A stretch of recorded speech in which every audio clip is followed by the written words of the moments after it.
Chapter 4. The winter passed off quietly and not unpleasantly, the duties of the camp being rather monotonous.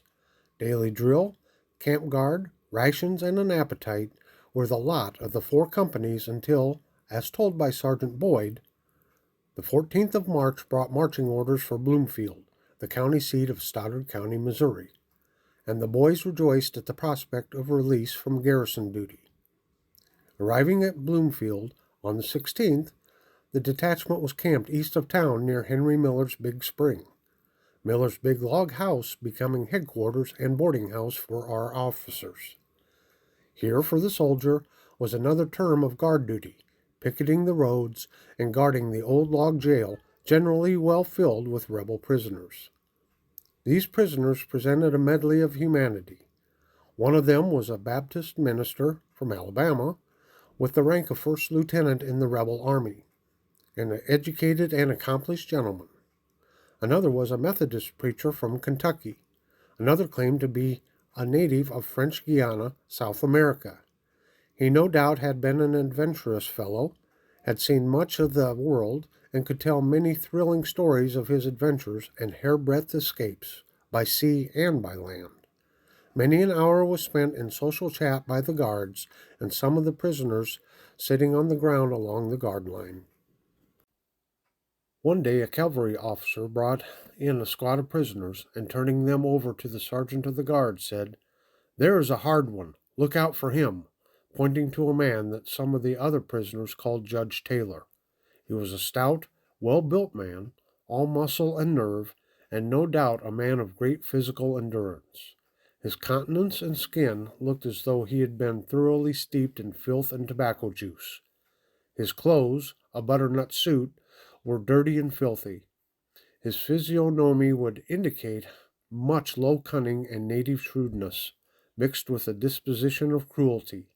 He was a specimen leader among the Swamp Angel bushwhackers who infested the swamps and sunken lands of southeast Missouri. He bore the titles of judge, provost marshal, and recruiting officer.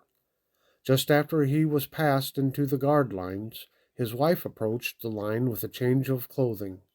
The sergeant of the guard was required to carefully examine the clothing and pass his thumb and finger over every seam to see that they contained nothing contraband. This was easily done with the clothes brought by the woman, for if they were not clean, if the dirt was boiled in, the graybacks were boiled dead. But when the sergeant was compelled to stand over the old judge while he changed suits and examined the cast-off clothes before turning them over to the woman, then came the tug of war. To hold his nose as far away as possible from the stench and to hold the clothes away so that the graybacks might not fall on him were the two main points. But every seam was carefully examined despite the falling graybacks, while officers and soldiers standing by enjoyed the sport at the sergeant's expense. One of the most notorious of these bushwhackers was a desperado known as Jack Cato, who boasted that he had made at least 80 Union men bite the dust. Some 40 rods down the hill, east of the old jail, was a piece of timberland, and at the point of the timber was a tree, a large limb or branch spreading over the plowed ground, on the upper side of which the bark was worn off, and Jack boasted that it was done by the rope, hanging Union men thereon. 3 Union men were caught and made to dig 3 graves under that tree. The first was hung and thrown into the first grave, the second one hung, put into the second grave, the third was hung and then let down and ordered to go and report to the Yanks, and his grave left open. Just as the first ray of light could be seen in the east on a beautiful April morning, Jack was taken from jail, marched down to that grave where a rough coffin was placed, required to about face and kneel upon the coffin when the unerring bullet from the gun of one of the guards, selected for the purpose, sped to his heart.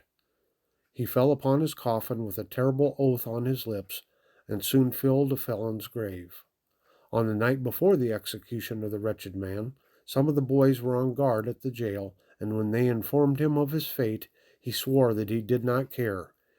He had his satisfaction in killing Union men. At least 80 Yanks had died from the shot of his rifle, when they didn't know that he had the drop on them. Chaplain Wood called to see on him, but was only met by defiant sneers and curses.